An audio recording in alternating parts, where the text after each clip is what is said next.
Today I'll be discussing my microeconomics project, and I did it on The Founder, which I know isn't a super popular movie, but I watched it back in high school and I love it. It's a movie basically about Ray Kroc as the owner of McDonald's and how he rose to be one of the biggest businessmen in the world.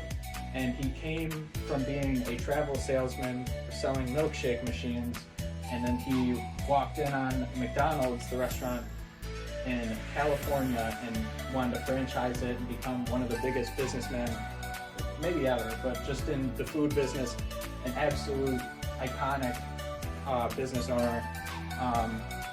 So how it relates to microeconomics, some of the things that I picked up in this movie that were just really just grabbed my attention, how it connected to microeconomics, was economic efficiency, productivity, got the demand curve and demand, and then substitute goods was a big one. And then I'll bring up my case study and how that affects and kind of comes in with substitute goods in the movie. But first we'll talk about economic efficiency. Here's a video, kind of a little GIF. I like GIFs, so I put this in here.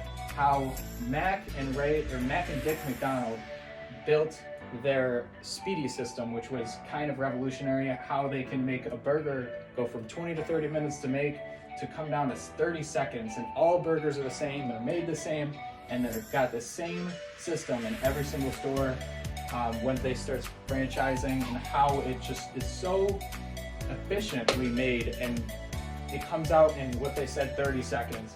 And this allows the productivity of the business to go up.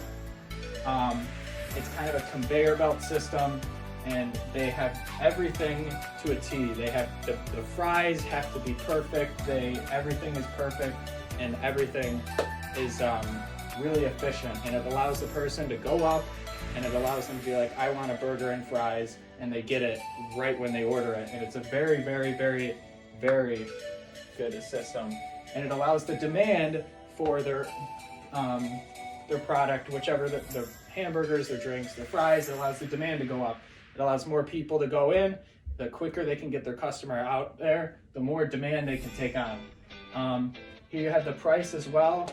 The price of the burgers were very cheap. The burgers were 15 cents a burger when they started. So the lower the price, the more demand that they're gonna have, and it fixes the demand curve. The price goes down, demand goes out. I think that's pretty good. And then opportunity cost was a huge one in this movie. Ray Kroc, when he was franchising the McDonald's, he would go out and he would talk to families, and he would be like, the opportunity that you're getting, bringing up opportunity costs when investing into a McDonald's. Here's a map of all the McDonald's, at least 5 years ago, all the McDonald's in the world. The opportunity was definitely there. I mean, there's a McDonald's within 2 miles of each other here in Rochester at basically every turn. It's endless profit to be made, and he's looking for families that are hardworking, like people that are devoted to the restaurant. And he also brings up the American dream when coming to this, because it's the opportunity of having the American dream. The white picket fence, having a house, having enough money to support your family. He is huge on opportunity costs. Another big one was substitute goods. His eventual wife in the film, Miss Kroc, brings up a great point at a dinner in the movie, and she has 2 packets, and they're packets of milkshake mixes, because milkshakes were so expensive to make since you had to cool the ice cream, so the freezer and the electric costs would be so high. She was like, well, we're spending so and so amount about keeping the ice cream cold, why don't we just get packets of mix, put it in water, turn it into milkshake.